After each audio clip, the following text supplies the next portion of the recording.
Ahora puedes seguir haciendo las fotos. ¿Listo? Hola, buenos días a todos. Muchas gracias por venir. Mi nombre es Alberto Hidalgo Cerezo y estoy hoy muy bien acompañado de todas las personas que están aquí conmigo y que ahora presentaré en la mesa.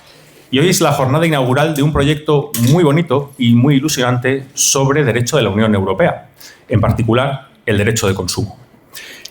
Ya saben ustedes que el derecho de consumo es un derecho eminentemente práctico y que usamos prácticamente todos los días desde que nos levantamos y conectamos WhatsApp o desde que enchufamos el teléfono móvil hasta que nos montamos en el autobús, venimos aquí a la universidad y compramos un café. Cualquier cosa que tengamos en la cabeza, siempre tenemos detrás toda la normativa de consumo que sirve para garantizar nuestra salud y seguridad, nuestros legítimos intereses económicos y también una serie de normas que promueven la información del consumidor para que pueda tomar decisiones razonadas y basadas pues, en sus propios criterios según pues, sus propias preferencias, ¿no?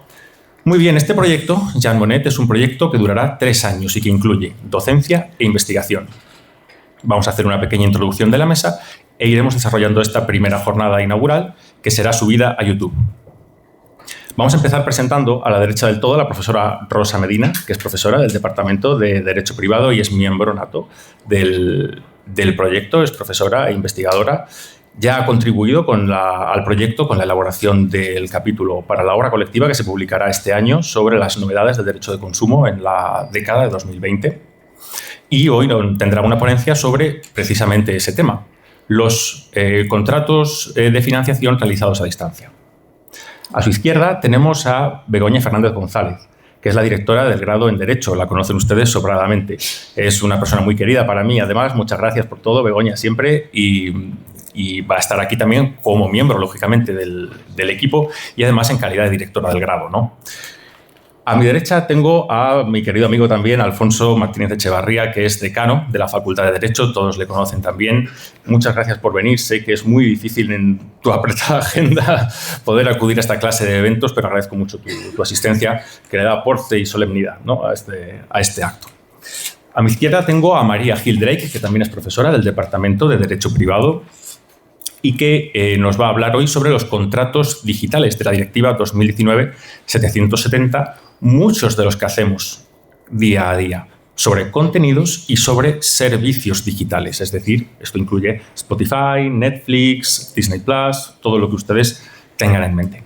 Y finalmente a la izquierda tenemos al ponente invitado, el profesor Theodoros Iliopoulos, que viene de la Universidad de Hasselt y que nos va a hablar sobre la transición verde y las energías renovables en la política de la Unión Europea. Gracias a todos por venir. Vamos a dar comienzo. Tiene unas palabras el decano Alfonso Martínez Echevarría para dar comienzo a este proyecto. Cuando quiera, decano.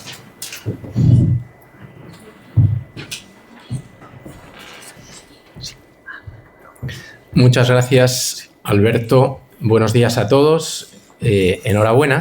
En primer lugar, felicidades, Alberto, Begoña y a todos los investigadores de este proyecto por la concesión de un proyecto Jean Monnet que es algo absolutamente propicio para una universidad como la nuestra, puesto que dentro de las acciones Jean Monnet concedidas por la Unión Europea, módulos, cátedras, centros de excelencia, en todos ellos se pide que se una, como se une en nuestra universidad, investigación y docencia. Se exige que durante los años de vida de la acción Jean Monnet, en este caso el proyecto Derecho, haya una actividad de investigación por parte de los profesores, investigadores que forman parte del proyecto Jean Monnet y que haya, lo que estamos teniendo aquí ahora mismo, una transmisión directa a los alumnos de la investigación que desarrollan los profesores. Y eso es algo absolutamente propio de una universidad como la nuestra, una universidad de iniciativa privada, en la cual estamos pendientes siempre de qué es lo que beneficia al alumno, no tan solo la investigación, sino investigación y docencia. Humboldt concebía así su universidad, Forschung, Bildung, Lehre, investigación por parte de los profesores, formación de los profesores y luego formación de los alumnos, Lehre, docencia, dar clases a los alumnos. Entonces, estamos aquí experimentando lo que buscan las acciones Jean Monnet, lo que buscan algunas universidades, lo que busca la nuestra. El acrónimo del proyecto es fantástico, hay acrónimos impronunciables, son todo consonantes, hay acrónimos como este en el que se juega un poquito con la O al final, metiéndola en el centro de una palabra, pero eso ayuda a la mnemotecnia y cuando menos a la pronunciación, ¿no? Entonces, durante 3 años en la Facultad de Derecho nos va a acompañar. El tema, además, como destacaba el profesor Hidalgo, es un tema cotidiano, como tantos de los temas del derecho, pero este, sin duda alguna, más que otros. De modo que lo que ellos han estudiado y tal y como se han formado va a contribuir en la sesión de hoy y en las venideras a que ustedes disfruten. Muchísimas gracias de nuevo por haber contado conmigo para ayudar a subrayar la importancia de este proyecto. Muchas gracias a todos los alumnos asistentes. Algunos de ellos ya han sufrido 2 horas de clase conmigo justo hoy, desde las 8 de la mañana, de un tema, no voy a decir que más importante, pero un tema importante, por supuesto. No lo voy a mencionar por no robar protagonismo a este. Que disfruten todos ustedes de esta sesión. Y les pido disculpas por no poder seguir disfrutando de esta jornada junto con ustedes.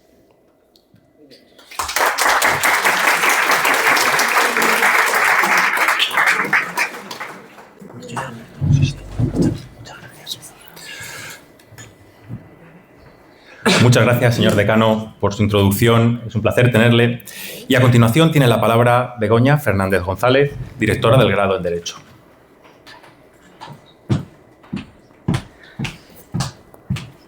Bueno, buenos días también a todos. No me voy a alargar mucho, voy a ser breve porque creo que las protagonistas y lo importante son las ponencias, ¿no? Que van a impartir cada uno de los que forman la mesa redonda, los profesores de la mesa redonda. El tema, como ya ha quedado establecido, que nos une en esta jornada dentro del marco del proyecto Jean Monnet, es el derecho de consumo. Como siempre me gusta decirle a mis alumnos, el derecho civil es aquel que regula esas relaciones más privadas, ¿no?, entre las personas, entre los ciudadanos, en condiciones de igualdad, y todos deberíamos tener unos conocimientos mínimos, ¿no?, básicos sobre esta materia. Pues bien, conocer tus derechos como consumidor es fundamental para que en caso de que lo necesites, como todo, pues puedas reclamar con cierta solidez, ¿no? Fijaros si es importante, y voy a daros algunos ejemplos que consideraréis quizá muy básicos, muy elementales, pero que en realidad son los pilares, ¿no?, del derecho de consumo. En primer lugar, informarse. Siempre antes de concretar la adquisición de un bien o de un servicio hay que revisar, lógicamente, si lo que se está obteniendo es lo que realmente uno desea, revisar los precios entre distintos comercios, características. Bueno, como decía un eslogan hace tiempo, un anuncio televisivo, ya saben por dónde van, porque ya tenemos una edad y nosotros nos acordamos. Vosotros es posible que no lo recordéis porque sois muy jóvenes, ¿no? O sea, aquel eslogan decía, busque, compare, si encuentra algo mejor, cómprelo, ¿no? Pues eso, podría ser el título de un manual de consumo, perfectamente. Además, en el auge de las compras digitales, pues hay que verificar también de manera adicional la legitimidad del sitio web, ¿no?, en el que estás realizando la compra. Y luego, en segundo lugar, pues hay que elegir de forma segura, es decir, en el momento de decidir la adquisición de un bien o servicio, pues muchas veces el único documento de prueba que tenemos es la factura, ¿no? La factura de compra, donde debe constar, pues lógicamente, el detalle del precio, cualquier otro cargo que se va a aplicar y los términos, ¿no?, en los que el prestador pues va a obligar, ¿no?, a garantizar. Tercer lugar, pues hacer valer tus derechos, ¿no? Si has adquirido algún bien o servicio y no satisface tus necesidades o no cumple con la calidad o con la cantidad, pues es conveniente que primero, lógicamente, agotar la reclamación directamente con el proveedor, pero si no recibes esa solución, pues los consumidores tendrán derecho a que sus intereses sean adecuadamente defendidos y representados a través de las asociaciones, ¿no?, de consumidores, que normalmente son entidades pues, cuya finalidad es esa protección y defensa, ¿no?, de los intereses, bien que en carácter general o bien en relación a determinados productos. Por eso que digo que la importancia del conocimiento de nuestros derechos nos hace quizá más responsables y tener un papel protagonista para que estos derechos se hagan cumplir, ¿no? Pues bien, el respeto de los derechos de los consumidores es, lógicamente, en primer lugar, una responsabilidad de las autoridades nacionales, concretamente también por cada una de las comunidades autónomas. Pero el derecho de la Unión Europea desempeña un papel importante de coordinación y de apoyo, ¿no? Estas medidas europeas para la protección de los consumidores pues, tienen por objeto pues, ámbitos de lo más variado, ¿no? La salud, la seguridad, los intereses económicos y jurídicos de todos estos consumidores, ¿no? De la Unión, con independencia del lugar en el que residan o al que viajen o al que realicen sus compras. Esta legislación de la Unión Europea regula tanto transacciones físicas como el comercio electrónico. Incluye, por tanto, normas de aplicación general o disposiciones concretas para productos específicos como medicamentos, cosméticos, juguetes, ¿no? Entre otros. No voy a hacer una enumeración, claro, porque no es momento, de la amplia y completa relación de las normas europeas, ¿no? Sobre estos aspectos del derecho de consumo, pero al menos solamente voy a citar las directivas, quizá las últimas, más recientes, y sobre las que también se va a hacer referencia seguramente a lo largo de esta jornada, ¿no? En primer lugar, en relación con los contratos de venta a distancia y cláusulas abusivas. Hay una directiva del año 2023 que introduce nuevas medidas como el llamado botón del desistimiento, medidas contra los padrones oscuros, que creo que luego el profesor Hidalgo hablará de este tema. En segundo lugar, hay la directiva sobre responsabilidad por los daños causados por productos defectuosos. En este caso se garantiza que las normas pues, sean las adecuadas, ¿no? Para cualquier tipo de producto, incluido las tecnologías más recientes, por ejemplo, la inteligencia artificial, ¿no? Y que los consumidores, por ejemplo, dispongan de 3 años para presentar esta demanda y solicitar, en su caso, la indemnización ante un tribunal nacional. Y, por último, que no hay que olvidar el papel del Parlamento Europeo, es decir, la comisión dentro del Parlamento, hay una comisión del mercado interior y protección del consumidor, llamada las siglas IMCO, y esta realiza de modo periódico una serie de audiencias sobre aspectos de máxima actualidad. También tengo entendido que todos vosotros vais a poder asistir probablemente a una de estas audiencias públicas. Las más recientes, por ejemplo, trataron pues eso, sobre los riesgos que decía antes de la interfaz engañosa para los consumidores, sobre el diseño adictivo de ciertos servicios en línea, protección del consumidor en la Unión. Y luego, por ejemplo, hay una muy reciente en diciembre del año 24, donde esta comisión se reunió con representantes de TikTok para verificar su cumplimiento. Y en marzo del año 25 se organizó una audiencia pública sobre el cumplimiento y la aplicación de esta ley de servicios digitales. Bueno, pues como veis, un panorama bastante amplio, desde luego donde todos estamos bastante implicados y no me quiero extender más. También quiero felicitar al profesor Alberto Hidalgo por liderar este proyecto, desde luego también a los demás profesores del área de Derecho Civil, entre los que me incluyo, y por tener esta oportunidad de participar en él y formar parte de este equipo de investigación del proyecto. Espero que sea muy formativo y que aprovechen esta actividad. Muchas gracias.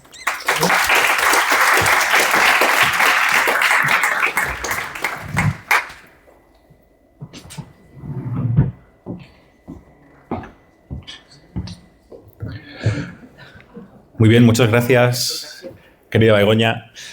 Bueno, vamos a hablar un poquito ahora de cuál es el contenido de este proyecto, porque este proyecto tiene 2 grandes elementos. Uno es el de la docencia, como bien decía el decano, y otro es el de la investigación.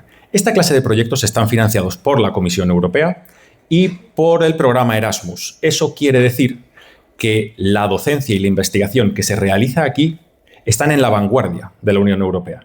Se conceden estos proyectos precisamente a las universidades con los programas más avanzados en una materia de Unión Europea, que puede ser cualquiera.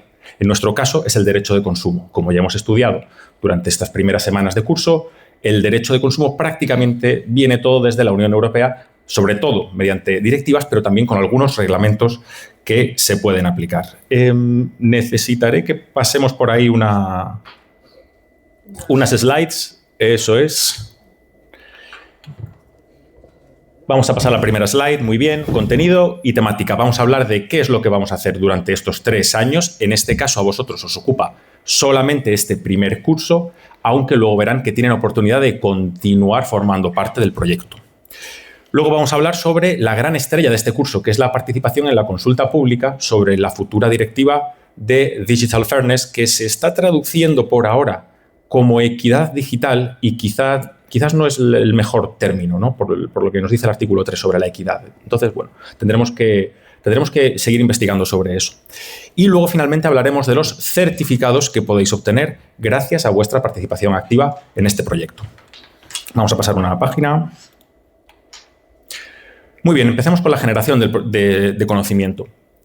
A finales de 2025 se va a publicar en formato abierto, disponible para todo el mundo, gratis, una nueva obra colectiva donde hemos participado los profesores del proyecto que hemos estado mencionando antes, pero también profesores invitados de toda España. Tenemos profesores de la Universidad de Zaragoza, de ICADE, de la Universidad Autónoma de Madrid, de la Pablo de Olavide de Sevilla. Tenemos un conjunto de profesores que se han querido sumar a este proyecto para traer su conocimiento y divulgarlo de forma abierta para todas las personas que tengan un interés en derecho de la Unión Europea. ¿Qué quiero decir con esto?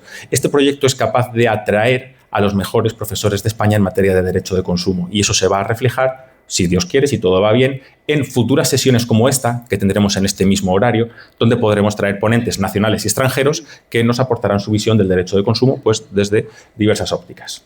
¿Sí?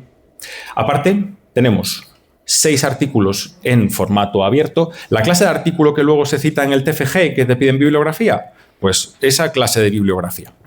Y también una de las grandes estrellas de este proyecto es que se va a fundar una nueva revista especializada en derecho de consumo de la Unión Europea. Eso es un gran hito porque no es fácil tener una revista propia en una universidad, en una facultad, como en nuestro caso en la Facultad de Derecho. Y además una revista internacional con artículos tanto en español como en inglés. Eso nos va a colocar en la vanguardia, al CEU, a ustedes como alumnos también, en la vanguardia del derecho de la Unión Europea y en particular del derecho de consumo. Vamos a pasar a la página. Muy bien. Otra de las exigencias de la Comisión Europea para otorgar estos proyectos es la excelencia docente.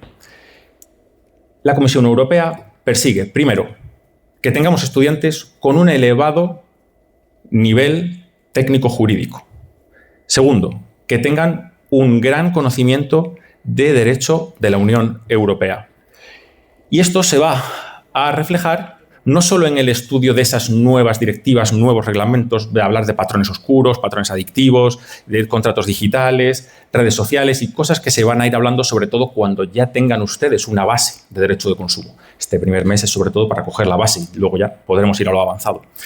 Sino que además se refleja también en nuevas líneas de investigación para TFG y máster. Las personas que tengan un especial gusto por la materia de derecho de consumo van a poder optar por materias dentro de esta línea que van a estar dirigidos por las personas que formamos parte del proyecto.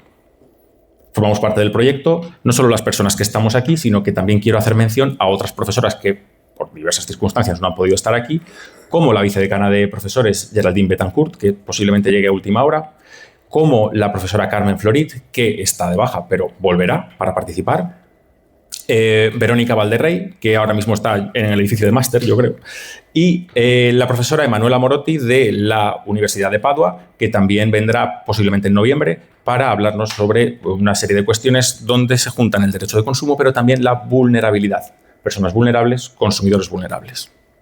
Muy bien, vamos a continuar.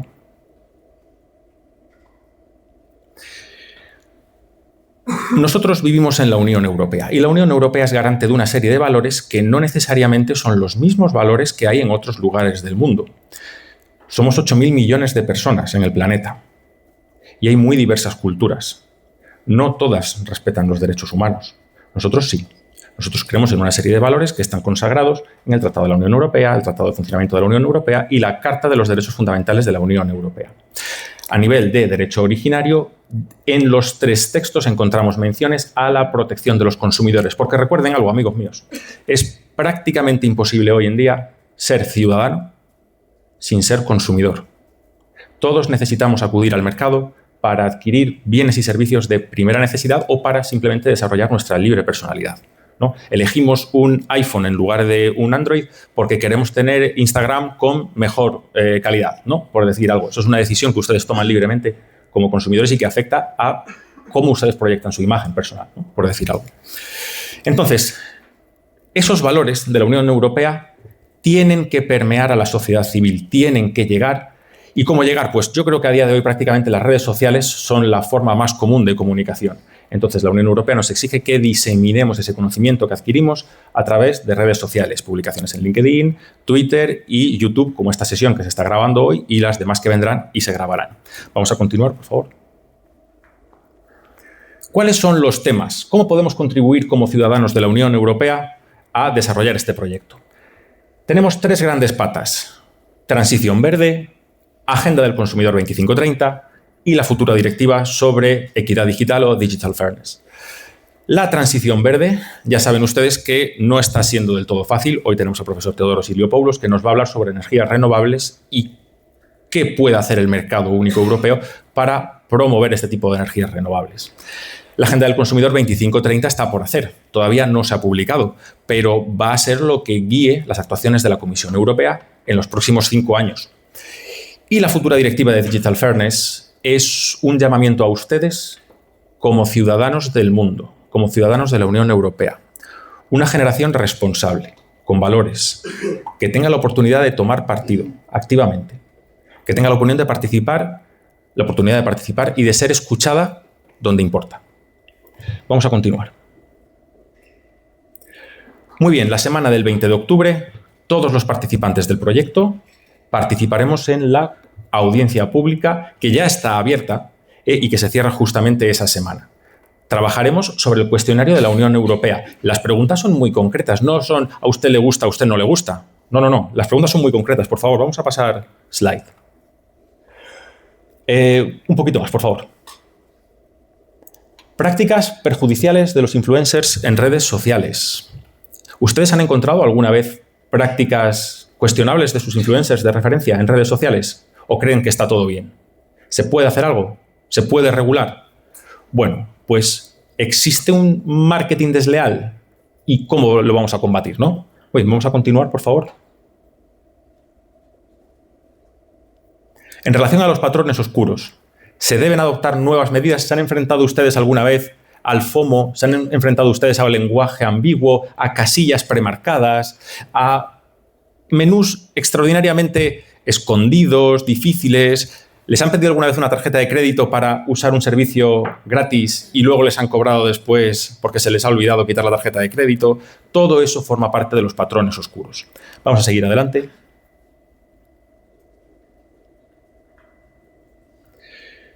Entonces, las preguntas de la Comisión no son fáciles. La Comisión les pregunta cuáles son las acciones específicas que apoyan ustedes contra los patrones oscuros. Actividades específicas, medidas específicas. Ustedes van a tener que dar ideas concretas.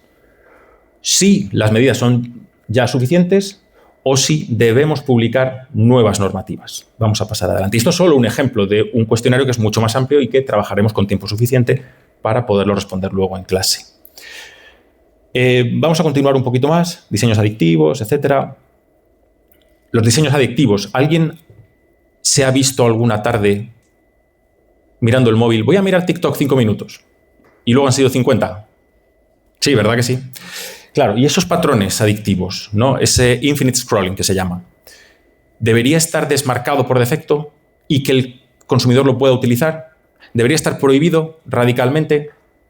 ¿Debería estar prohibido a lo mejor solo para los menores, pero sí permitido para los mayores de edad? Son preguntas muy concretas. Entonces tenemos que trabajar y reflexionar en esta línea. Vamos a continuar. Muy bien. ¿Qué podemos obtener de la participación en este proyecto? Existen 3 tipos de certificados o diplomas que son comunicador, communicator, para que tenga un poquito más de salseo y demás, que es por la actividad en redes sociales. Ya hemos comenzado a trabajar un poquito en esto. Hay que trabajar mucho más. Esto implica que ustedes hagan publicaciones, que generen comentarios, que generen likes, producción de vídeos con pequeñas entrevistas o comentarios, con ideas, fotografías, etcétera, etcétera. Porque la Unión Europea nos está pidiendo, recordemos, diseminar este conocimiento que vamos a adquirir aquí. En segundo lugar, Gold, para los estudiantes que superen 8,5 de media al final del curso. Esas personas tienen derecho a pedir un certificado especial donde constará que su calificación ha sido excelente, que es uno de los valores que piden estas acciones Jean Monnet, ¿no? Excelencia. Y finalmente, Young Researchers o investigadores jóvenes, porque la Unión Europea también quiere promover el nuevo conocimiento a la vanguardia de Europa. Si ustedes desean hacer un TFG o un TFM el día de mañana en materia de consumo, podrán obtener un certificado adicional. De tal forma que si alguien consigue desarrollar los 3 certificados, vamos a pasar una slide más, un poquito más, que tiene que moverse ahí una cosa. Tenéis derecho al certificado Diamond, que acredita que habéis superado las 3 cosas, más de un 8,5 en nota, que habéis participado con la creación de materiales y que además habéis participado en redes sociales contribuyendo a diseminar el conocimiento. Creo que esto, con su configuración actual, va a ser un elemento de prestigio que a ustedes les puede servir el día de mañana para sus carreras profesionales. Y bueno, poco más. Ya estamos terminando esta parte. Ahora vamos a entrar con las ponencias que son propiamente de contenido de derecho de la Unión Europea. Nada más, ¿no? ¿No quedan más slides? Nada más, listo. Damos paso a la profesora Rosa Medina Sánchez. Muchas gracias.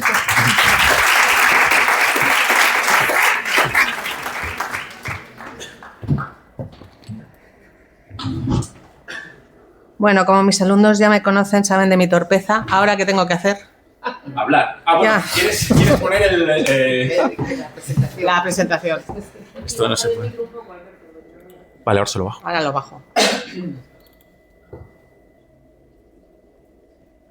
Si la necesitas, simplemente vas haciendo clic o dando a la rueda y es suficiente. Eso es. Bueno, yo les voy a hablar de una directiva que no está todavía en vigor en España, sino que está en el periodo de ser transpuesta. En principio, por el título, les puede sonar que es algo muy lejano a ustedes. En realidad, verán que no. Y es una directiva del 2023 que de lo que regula son los contratos de servicios financieros firmados a distancia. En clase no hemos tenido todavía la oportunidad de hablar de este tipo de contratos celebrados a distancia que tienen una regulación especial. Hoy les voy a hablar de algunas cosas que nos valdrán para nuestras clases. Esta directiva de 22 de noviembre del 2023 lo que pretende precisamente es la modernización de la protección al consumidor.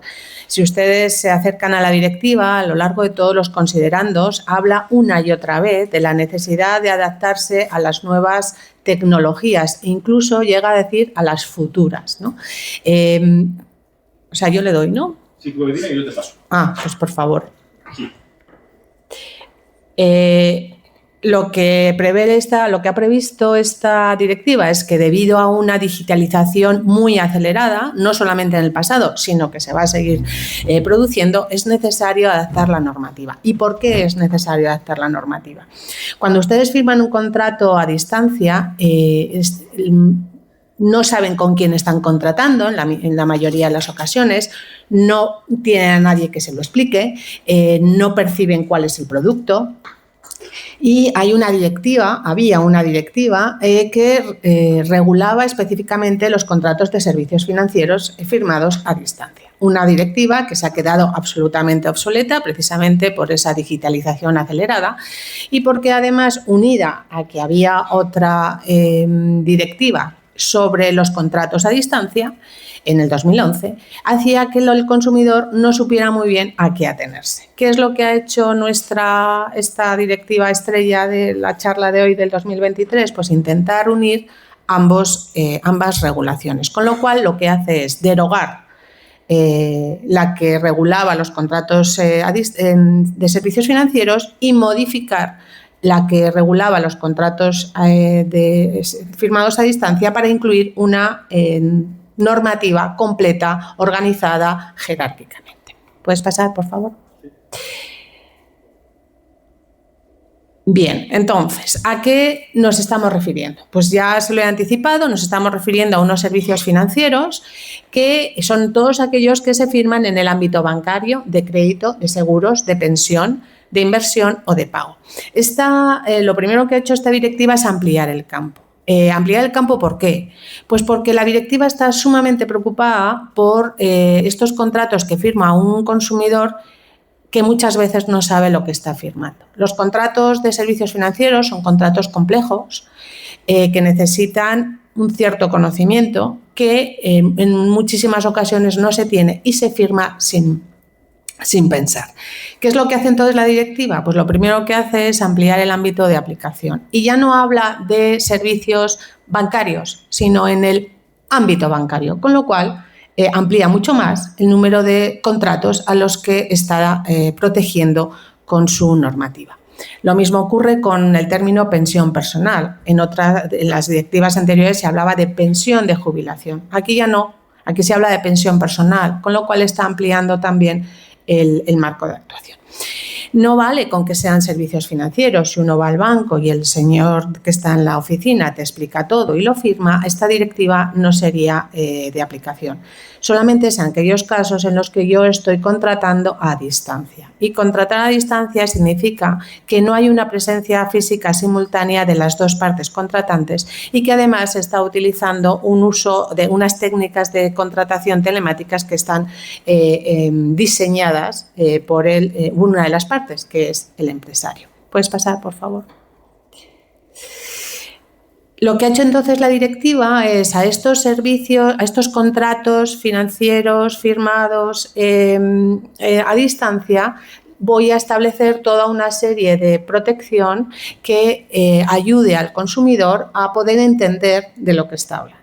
Y hay una serie de novedades, hay muchas, pero yo les he puesto las más importantes, o a mi juicio, que son, en primer lugar, la información precontractual. ¿Esta información precontractual en qué consiste? Yo les decía a mis alumnos el otro día en clase que, a diferencia de lo que ocurre en derecho civil, la fase precontractual en derecho de consumo es de una importancia máxima. ¿Por qué? Porque forma parte de las obligaciones que asume el empresario y entonces de los derechos que tiene el consumidor. En esta información precontractual, una de las novedades es que habla de antelación suficiente. No es que eso sea muy determinado, no es un término jurídico de los más claros, pero sí que por lo menos aporta más antelación de lo que decía antes, porque efectivamente antes hablaba de antes. Podía ser un día, unas horas, ahora ya habla de antelación suficiente, es decir, que permite al consumidor valorar y entender lo que está haciendo. Y algo, por supuesto, esto es algo que yo también les he anticipado en clase, siempre la información precontractual tiene que ser, y además es fácil de recordar, clara y comprensible. El consumidor tiene que entender qué es lo que está haciendo. Una de las protecciones de esta directiva, derivada precisamente de las nuevas tecnologías, es la posibilidad de hacerlo por niveles. ¿Por qué? Porque dadas los casilleros que hay, o el número de letras o el número de líneas que se pueden incluir, no puedes explicarlo todo. Y entonces lo que permite es que sea por niveles. Es decir, se da la línea principal, se clica, se desdobla, se clica, se desdobla, con una condición, y es que el consumidor llegue a tener pueda llegar a tener toda la información de manera completa. Se incluye además un nuevo concepto, que es el proveedor en mercado en línea, precisamente porque la mayor parte de los contratos se contratan en línea y, importante, se produce la inversión de carga de la prueba. Es el empresario quien tiene que demostrar que ha dado esa información. ¿Pasas, por favor? La segunda novedad es lo que yo siempre les hablo, que es el derecho estrella de nuestro derecho de consumo, que es el derecho de desistimiento, es decir, ese derecho que tiene el consumidor a dar por extinguido un contrato por su sola voluntad y sin ninguna justificación ni penalización. Bien, ese derecho de desistimiento ya existía, esto no es una novedad, pero lo que es una novedad es la forma de ejercitarlo. Lo que hace esta directiva es exigir que la forma de ejercicio sea fácil, clara y de un solo clic. Por eso hablan del botón de desistimiento. O sea, llegan a decir, en la propia directiva llega a decir, hay que poner clique usted aquí. para que el consumidor tenga claro cómo lo tiene que hacer. Es verdad que esta directiva en este sentido ha sido un poco criticada porque en vez de, si el botón de desistimiento es tan fácil, podía haberlo hecho en un solo paso y sin embargo, tiene un proceso. El plazo es de 14 días, eso no es novedad, lo amplía a 30 para las pensiones personales y es de 12 meses y 14 días si el consumidor no recibe esa información, como ocurre también en nuestro texto refundido. Pasas. Tercera novedad son las explicaciones adecuadas.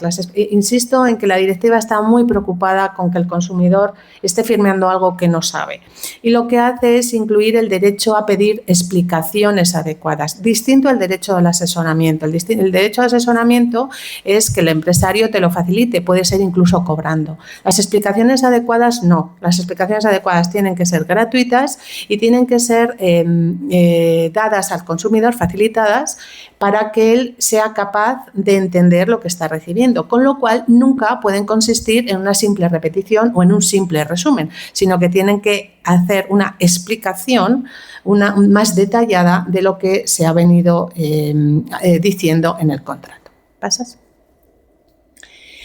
No, hay una antes. Aquí, la protección adicional. Bueno, en este ánimo de que el consumidor esté protegido desde todos los puntos de vista, además de estas novedades, la directiva ha incluido algunas protecciones adicionales. A mí esta directiva me ha resultado chocante por lo siguiente. ¿Cuál es el objetivo de la directiva que lo explica una y otra vez? Pues incorporar todas las tecnologías a la protección del consumidor. Y sin embargo, no sé si ustedes se están fijando, lo que está haciendo además es, ojo, porque a lo mejor no es suficiente, hagamos que se le explique. Y fíjense en esta novedad, intervención humana. Si el consumidor lo pide porque no es suficiente lo que se le está dando, el consumidor puede exigir que haya una persona que se lo explique. Como ven, esta contradicción a mí me ha llamado mucho la atención. En este mundo de la tecnología, en esta directiva que lo que pretende es precisamente que la digitalización, aparece las explicaciones y aparece la intervención humana, ¿vale? Simplemente se lo apunto para que ustedes reflexionen en ello. Por supuesto, se regulan los dark patterns y la interface en línea y sobre todo habla solamente de 3, que es la jerarquización sesgada, las solicitudes reiteradas de que usted tiene que dele usted a esta tecla y la cancelación dificultada. De nuevo, esta directiva ha sido un poco criticada porque son muchas las posibles dark patterns que hay en nuestras vida diaria y lo que les hubiera gustado es que hubiera hecho quizás una lista un poco más amplia. Y finalmente habla de los influencers, realmente habla de los influentes, que ha sido una palabra que también me ha chocado, y habla precisamente de, no regula, sino que dice, ojito con estas recomendaciones que hacen estos influencers que no están lo debidamente informados. Para terminar, pasas por favor, Alberto. La aplicación en España. La aplicación en España va a ser muy complicada. O sea, cuando los estudiantes de Derecho de Consumo dentro de 2 años, yo creo que lo van a tener un poco más difícil que ustedes, porque ¿qué es lo que hace? Deroga la ley que regula los contratos de servicios financieros, que es la del 2007, y modifica el texto refundido de la Ley General de Defensa de Consumidores y Usuarios. Pero claro, es tanta la novedad que tiene que introducir que no es como en el caso de la directiva del 2011 que ha bastado con incluir un nuevo capítulo. Es que en el texto refundido lo va a tener que cambiar del principio a fin. O sea, va a tener que ser una modificación en profundidad.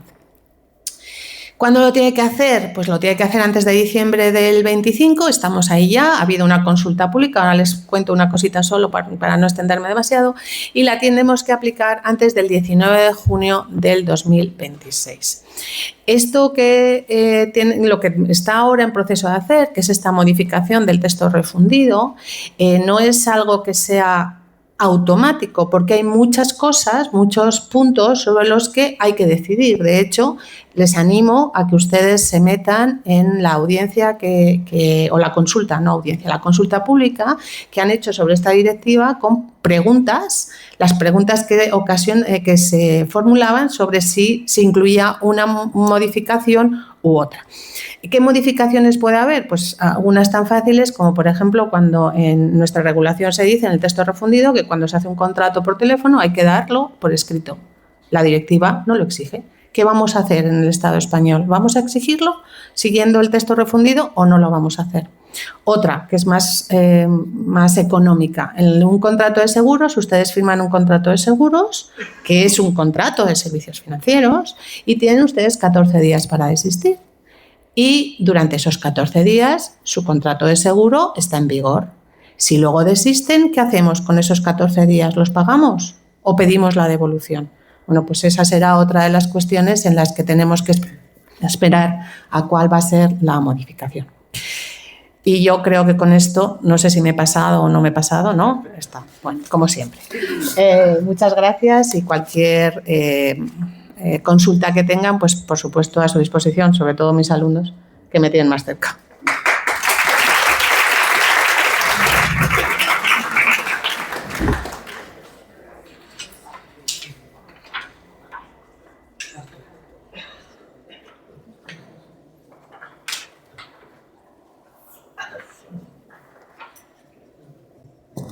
Ahora sí. Muchas gracias, profesora Rosa Medina. Ha sido excelente la exposición, a mí me ha enganchado, desde luego. Y vamos a dar paso ahora a la profesora María Gildrake, que nos va a hablar de la directiva sobre contratos, sobre contenidos y servicios digitales.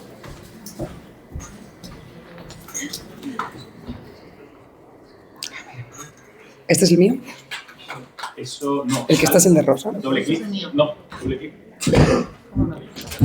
Ah, vale. Doble clic. Doble clic. ¿No? ¿No quiere salir? A ver. No quiere. Se pasa para adelante. El botón derecho. Fin de la presentación. Ahí. Aquí estás tú. Y deberías poder presentar. Presentación de diapositivas. Creía que ibas a cambiar la letra. Yo también lo creía, pero se me ha... Vale. Bueno, estamos. Bueno, buenos días. Quería hacer una pregunta. ¿Cuántos de ustedes han utilizado hoy Netflix o, WhatsApp, Spotify? Seguro que, veo que prácticamente todos en una u otra forma. Hoy vengo a hablar de los contratos que firmamos cuando utilizamos estas aplicaciones, este tipo de aplicaciones. Ese tipo de contratos que todos firmamos, pero que aquí nadie se lee. Entonces, vengo a informar de lo que no leemos y lo que está ahí. ¿Qué pasa? Tenemos el problema, con esto presento la directiva 219/770. Esta es una directiva muy actual que regula, determinados aspectos, como leemos, de los contratos de servicios digitales y de contenidos digitales, es decir, el suministro de los mismos. ¿Qué pasa? Que ese texto refundido, del que ya hemos hablado mucho en clase y repetimos una y otra vez, el texto refundido refundía varias leyes, ¿no? Refunde varias leyes que son del siglo XX, años 80, años 90, etcétera, que siempre están enfocadas a los bienes tangibles, bienes tocables, bienes que consumimos, que compramos, tenemos, consumimos, utilizamos, etcétera. Pero ¿qué pasa con la era en la que nos encontramos, que es la digitalización? Y además es una digitalización acelerada. Entonces vivimos en una economía de datos donde, de hecho, hay posibilidad de pago no con contraprestación económica, sino con datos. ¿Qué ocurre si las leyes que tenemos están basadas en bienes tangibles? Nos reconocen, tienes 14 días para el desistimiento. Hay una conformidad, una falta de conformidad con el contrato porque lo que yo he comprado no cumple con mis expectativas, etc. Todo eso está muy bien, salvo que cómo lo aplicamos a servicios digitales, a cosas que nos descargamos, cosas que compramos en Internet. Bien, hasta la fecha hemos tirado de forma análoga, esto lo aplicamos así, entendemos que esto se va a aplicar así, pero llega un momento en el que ya se invade esta economía que tenemos, esta economía digital, y necesitamos dar respuesta a, oye, ¿y qué pasa en concreto cuando nos descargamos algo claro, teníamos esto para un bien tangible, una reclamación que hacemos en una tienda, pero ¿cómo se aplica esto a un programa que de repente se me ha quedado colgado? Que de repente no funciona, que de repente no hay actualizaciones. ¿Reclamo, no reclamo? Claro, yo me leo la ley y veo que si algo no funciona voy a la tienda a arreglarlo. Pero si lo que me he descargado es un programa, entonces, claro, necesitábamos dar respuesta a esta digitalización acelerada, a esta economía de datos y, por tanto, ¿cómo hacemos con el texto refundido? Vale, surge esta norma que dice, vale, lo que vamos a hacer es regular esas carencias que tenía la ley actual, las vamos a suplir con esta directiva, que lo que regula es por vez primera los contratos de suministro y de contenido digital. No quiere decir que no estaban regulados o que no tenían regulación, sino que ahora vamos a decir si se aplica a esto y estos aspectos o estas lagunas que no tenían solución o que no tenían respuesta, las vamos a encontrar. Entonces, evidentemente, en definitiva, se trata de proteger al consumidor y usuario en esta economía digital. Bien, si puedes pasar, por favor. Gracias.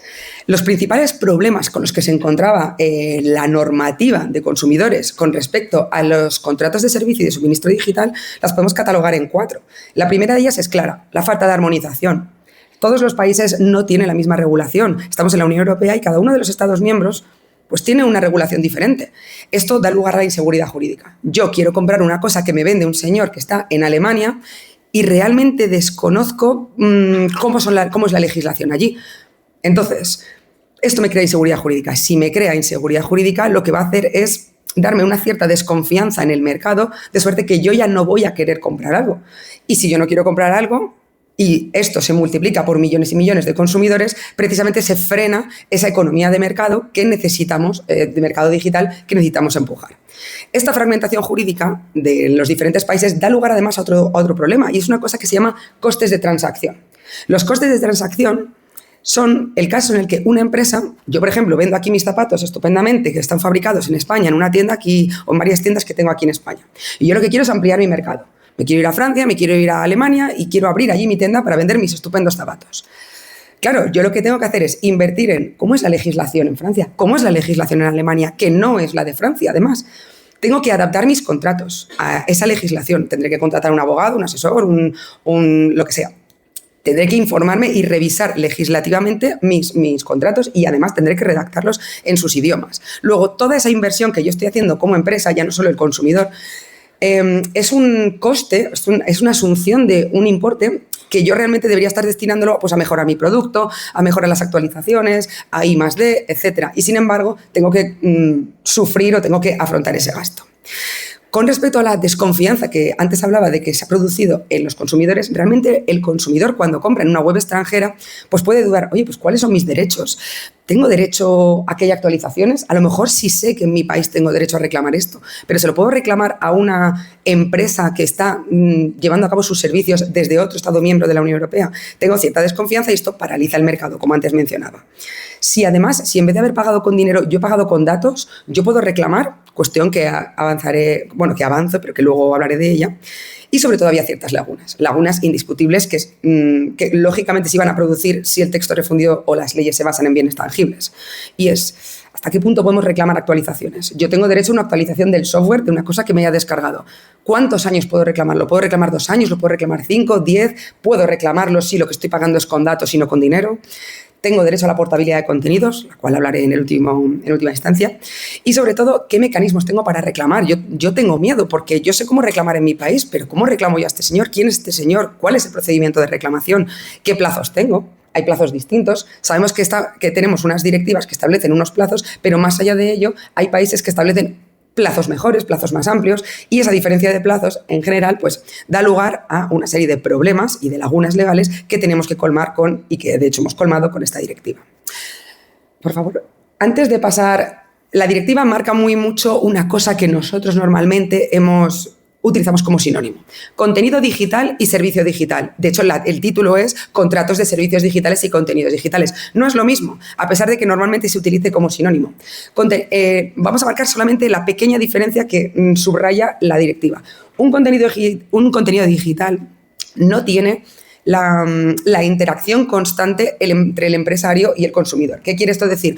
Yo entro en una web, yo me descargo un determinado producto y ya lo tengo. Es decir, no hay una interacción solo en ese momento. Por ejemplo, me descargo una película para reproducirla. Yo entro durante el tiempo que me la descargo y en ese momento obtengo el producto y ya no estoy en constante comunicación o interacción con el empresario.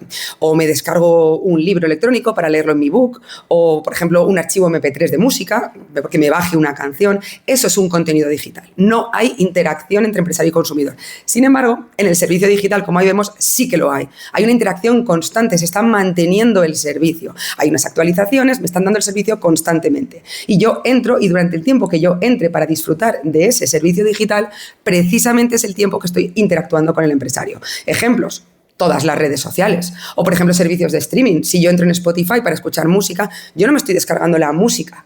Yo lo que estoy haciendo es escucharla en línea, aunque se me esté acumulando en un buffer. Por ejemplo, con el Netflix igual. Yo estoy viendo un capítulo de una serie que me gusta, no me estoy descargando el capítulo, estoy viéndolo en streaming. Entonces, o por ejemplo, un almacenamiento en la nube. Son servicios constantes que a mí me dan y que, por tanto, la característica es: hay un servicio detrás, constante y permanente, interacción entre el empresario y el consumidor.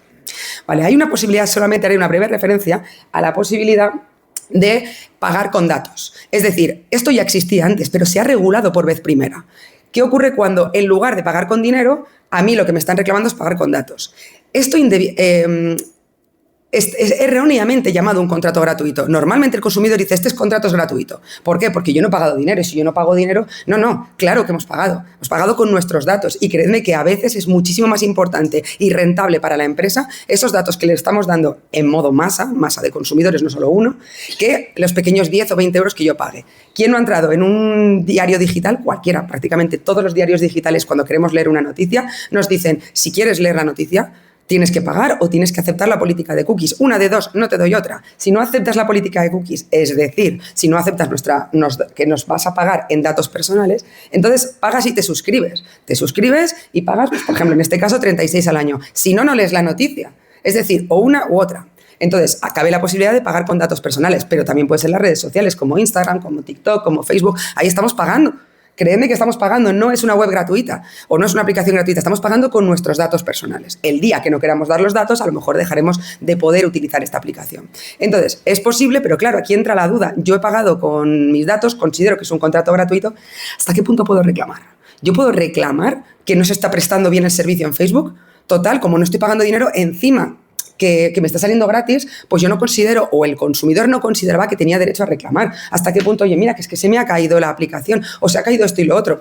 Normalmente una persona dice: como no has pagado, pues no te quejes. Pues no, sí que estamos pagando, y efectivamente lo que viene a decir esta directiva es: sí, tienes el derecho a reclamar, sí, es un contrato igual que el resto, con las pequeñas variantes en cuanto a su naturaleza. Pues en el caso de que necesitamos una rebaja del precio por incumplimiento de algo, pues ahí evidentemente no va a haber una rebaja del precio de datos, pero menos las pequeñas particularidades en cuanto a la naturaleza, sí, es igual. Y lo que viene en la directiva a decir, efectivamente, es un contrato pagado con datos nuestros personales, es exactamente igual de predicable su protección que otro pagado con contraprestación económica.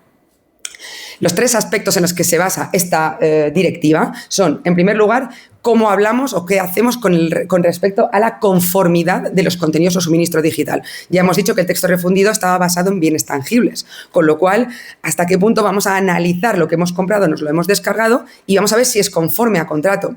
Aquí es un poquito más difícil y por eso merecía la pena hacer esta directiva y redactar cómo se considera que un bien es conforme a contrato. En segundo lugar, las medidas correctoras. Claro, si yo compro una cosa y está rota, pues tengo derecho a la sustitución, tengo derecho a la reparación, si no a la sustitución. Oye, que no se puede, pues rebaja del precio y en última instancia una resolución de contrato. Pero claro, si estoy comprando un software que no funciona o que se ha caído, no voy a solicitar la reparación. Ahí hay unas lagunas que difícilmente daba respuesta al texto refundido y que se ha ido tirando sobre la marcha, pero que gracias a esta directiva ya hemos regulado específicamente. Y en tercer lugar, ¿qué ocurre con la modificación de contenidos? El servidor que nos está dando un servicio o un contenido digital, de repente, pues le da por esa fea manía que todos odiamos de que nos cambien las cosas en una aplicación. Si funcionaba, ¿por qué lo cambiáis? Bueno, pues se cambia, es así. Entonces, respecto de la conformidad de contenidos, bien, poco más voy a añadir que lo que venga en el texto refundido, es decir, no voy a hacer una exposición sobre, bueno, pues que sea acorde con lo descrito en el contrato, que las características sean claras, que sean sencillas, bueno, en fin, las explicaciones, las informaciones, derecho de asistimiento. Pero en cuanto a lo que hablamos del suministro y contenidos digitales, serán acordes conforme a contrato según esta directiva, además de que cumpla con la descripción que se ha dado, cuando esos requisitos de compatibilidad con el entorno digital, interoperabilidad, funcionabilidad, es decir, esas características de bienes que a su vez incorporan elementos digitales, por ejemplo, es que este oso de peluche pues tiene Bluetooth que se conecta con no sé qué, bien, un bien de consumo que tiene un elemento digital incorporado. Entonces, también si cumple con todos los requisitos que previamente se han informado, será acorde a contrato. Específicamente puede un consumidor decir, oye, mira, es que yo quiero comprar esta aplicación o quiero descargarme esto específicamente para este fin. Hay una posibilidad de decirle al empresario, yo quiero esto para esto. Entonces, en el caso en el que se haya determinado un fin específico, oye, mira, quiero esto para esto, y el empresario me lo haya aceptado, entonces será conforme a contrato si es conforme a ese fin específico. Ya nos alejamos de las instrucciones que nos ha venido o lo que normalmente en el sector se utiliza esta aplicación para solamente decir, pues mira, soy un entrenador personal y lo que quiero es que me desarrolles una web o una aplicación para el tipo de comida o dieta que van a seguir mis entrenados y los ejercicios seguir, una tabla de seguimiento, etcétera. Quieres una específica para una cosa, para un determinado fin. Entonces, cumplirá si cumple con ese fin que ha revelado el consumidor. También se van a tener en cuenta las características del sector. Esta aplicación o este determinado software es el que normalmente esperamos encontrar en otros del mismo sector donde nos encontramos, es decir, el uso que normalmente le damos. Hay una característica también, es que es una versión de prueba. A veces hay cosas que tienen versión de prueba. Entonces, si yo me descargo una versión de prueba, esperaré que luego cuando me haya gustado, me haya convencido y haya pagado por ello, sea acorde con la versión de prueba. Si es acorde con la versión de prueba, lógicamente será conforme a contrato. Los 2 años que establece el texto refundido de responsabilidad del consumidor, del empresario, no quiere decir que sea la garantía legal. Quiere decir que la carga de la prueba antes correspondía al consumidor. Oye, mira, esto no me funciona. La carga de la prueba de que ese bien no era conforme a contrato era para el consumidor. Entonces, lo que hizo la ley, no esta directiva, sino la ley, es decir, no. El empresario va a responder sí o sí, sin que el consumidor tenga que justificar nada, va a responder de cualquier falta de conformidad que se manifieste en un plazo de 1 año, luego se amplía a 2 años, luego 3, lo que sea. Pero no quedaba claro en este caso cuándo era conforme. Aquí se declara expresamente si esos 2 años de responsabilidad del empresario se predican de los contenidos digitales, servicios digitales, etc. Ahora bien, también tenemos que tener en cuenta que la directiva habla de las actualizaciones que lanza un empresario y que luego el consumidor no quiere. Oye, y actualice su WhatsApp, que el día de mañana pues va a dar problemas. Actualice, y te están todo el rato breando a mensajes, ¿no? Actualice, porque si yo no actualizo y luego me da algún tipo de error, no podría alegar una falta de conformidad porque había una actualización para ello que se recomendó. Y por último, también en cuanto a la conformidad de los contenidos, hay que tener en cuenta el entorno digital. Si una determinada aplicación exige sus instrucciones, tantos megas de subida de fibra óptica al segundo, no sé cuántos, o necesitas para tener perfectamente este servicio un Android 3.0 con Snapdragon de no sé qué de sistema operativo, lo que sea. Esos son requisitos técnicos que se exigen porque el entorno digital del consumidor tiene que ser hábil para desarrollar ese servicio digital. Si no es hábil, si no es apropiado o es apto para ello, luego no nos podremos quejar de que hay una falta de conformidad y alegar ante el empresario pues esa falta de conformidad. ¿Cómo se responde ante la falta de conformidad? Con medidas correctoras. ¿Qué tenemos en el texto refundido? Que es difícilmente aplicable. Claro, la reparación del bien, la sustitución del bien, la rebaja del precio. ¿Cómo aplicamos eso a un servicio digital? No podríamos hacerlo. Sí, desde luego podremos obtener un descuento. Si, por ejemplo, yo he comprado algo y durante 10 días me he quedado sin el servicio porque ha habido un corte en la línea, podré exigir un descuento que sea proporcional al tiempo que no he disfrutado del servicio. Ahora bien, si parte sí que estuvo acorde al contrato y de repente parte no estuvo acorde al contrato, esa parte que sí que estuvo tienen derecho a cobrármela. ¿Y si he pagado con datos?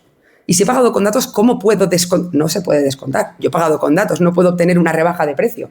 Lo único que podré en este caso, teniendo en cuenta esta naturaleza, es resolver el contrato que me devuelva mis datos, me devuelve el control de mis datos y, por tanto, suprimo o cancelo los datos que he ofrecido en contraprestación. Además, hay una característica en cuanto a la posibilidad de una resolución del contrato, una característica específica de estos contratos, y es la portabilidad. La portabilidad implica la recuperación de los bienes o de los servicios, fotos, documentos, etcétera, que yo he subido a esa aplicación o a esa web, yo los quiero poder recuperar.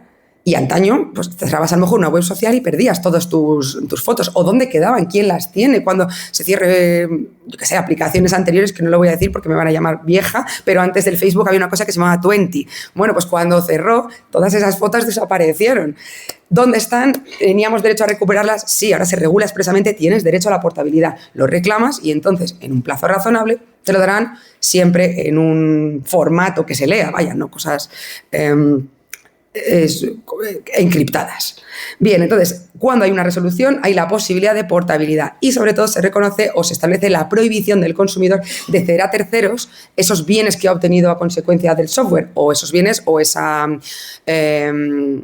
las fotografías o los documentos que haya utilizado, por ejemplo, imaginemos, o cederlos a tercero o utilizarlos. Por ejemplo, yo me estoy descargando el Windows y lo instalo en varios ordenadores del despacho. Pues en el caso en el que cierre y se me quite la licencia, yo lo que no puedo hacer es seguir utilizándolo o pasarlo a otras terceras personas cuando este contrato ya no está en vigor. ¿Qué hará el empresario para ello? Pues a lo mejor lo que hace es cerrarme una cuenta, cancelarme una cuenta para que yo no pueda acceder, es decir, son métodos que la directiva sí que posibilita para el empresario. Y en tercer lugar, en cuanto a la modificación de contenidos, ¿qué ocurre cuando un empresario me modifica el contenido? Oye, yo he pagado por una cosa, esperaría que fuese así eternamente, pero no ocurre eso. Estamos pagando con lo que sea una aplicación y de repente nos modifican el contenido. Que sí, que nos vuelven locos, pero ¿se puede hacer? ¿No se puede hacer? La directiva distingue entre las actualizaciones que son obligatorias o que son necesarias, las cuales las llama obligatorias, y por tanto habrá que informar al consumidor, oye, instálate esta aplicación, oye, que de repente ha salido un virus que hace vulnerable mi contenido digital. Pues ahí sacas un parche de seguridad y le dices al consumidor, instálatelo. Si no te lo instalas, luego no vengas con las quejas.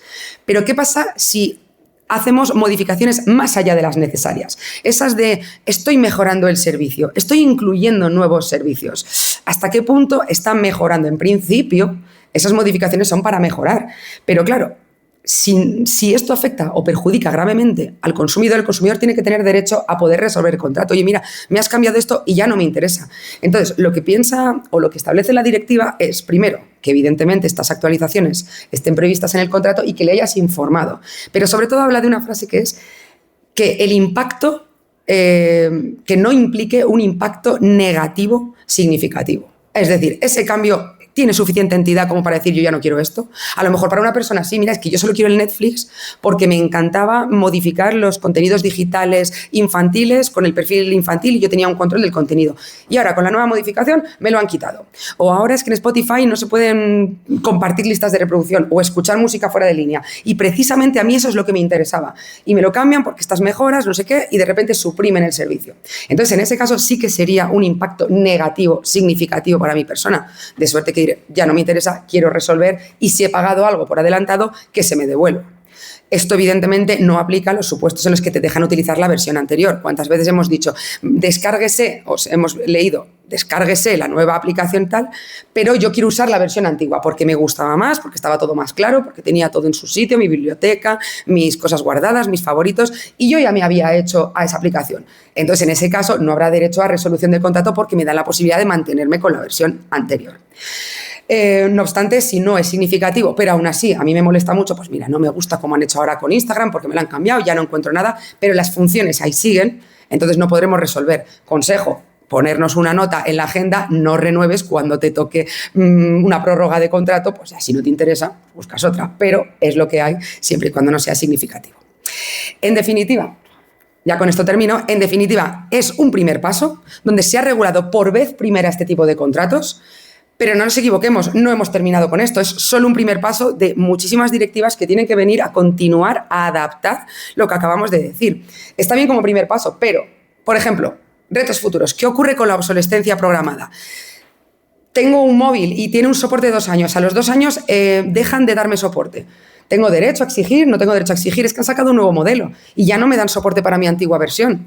O de repente las actualizaciones han dejado de sacar actualizaciones para mi antiguo móvil o para una determinada aplicación. Tengo que pasar por el aro y comprarme el siguiente. Ahí tenemos también unos retos que afrontar. En segundo lugar, la prueba de la no conformidad. Está muy bien que la no conformidad de la que responde el empresario esté ahí durante 2 años. Pero ¿cómo puedo demostrar yo que se me ha caído un sistema? Estás viendo Netflix y de repente durante 1 hora no funciona. ¿Cómo lo pruebas? ¿Vas a sacar aquí el móvil a grabar y mandárselo al señor para decirle que te haga una rebaja en la factura? A veces no siempre tenemos medios de prueba, entonces, aunque tengamos razón, no siempre es fácil demostrar que el streaming, el servicio de streaming no funcionó. O incluso es que a veces dudamos si es fallo nuestro o es un fallo del proveedor. A lo mejor es que es en Internet que me lo están cortando, es que los de Vodafone ya están con sus cortes. No, a lo mejor no es culpa de Vodafone, a lo mejor falló el proveedor. Pero nosotros, como consumidores, en nuestro desconocimiento, no sabemos de quién es la culpa. Luego ahí tiramos la toalla y nos reclamamos. Y en tercer lugar, en cuanto a la protección de datos personales, es indiscutible que esta directiva va de la mano con el Reglamento General de Protección de Datos, ya que se puede pagar con ello. Pero ahora una pregunta, ¿hasta qué punto es libre mi consentimiento? Es decir, el reglamento exige que mi consentimiento prestado sea libre. ¿Hasta qué punto es libre mi consentimiento cuando a mí me dicen, si quieres utilizar esta aplicación, me das tus datos personales? Y punto. Y si no te gusta, no hay aplicación. Es decir, yo no puedo acceder a un servicio si no doy mis datos personales. ¿De verdad es un consentimiento libre? ¿O estoy pasando por el aro para utilizar el servicio que a mí me interesa? Al final, no es ese consentimiento libre o nos podemos plantear esta cuestión. Por tanto, está claro que tenemos que seguir avanzando, esto es un primer paso, como ya he dicho, pero necesitamos encontrar un equilibrio entre los derechos de los consumidores y esta innovación tecnológica. Debe ir de la mano la protección del consumidor con las nuevas tecnologías. Es muy difícil, sabemos que siempre va un paso por detrás, pero a medida que vaya avanzando la tecnología tendrá que ir detrás. Y por tanto saldrán múltiples directivas que adapten esas nuevas actualizaciones o innovaciones tecnológicas para adaptarlo a los derechos del consumidor y que, por tanto, estas directivas sean realmente efectivas. Y esto es muy bonito si no, pero si no hacemos más, pues se nos queda obsoleto y no habrá servido para nada. Así que espero que lo hayan disfrutado y que hayan aprendido al menos algo al respecto. Muchas gracias.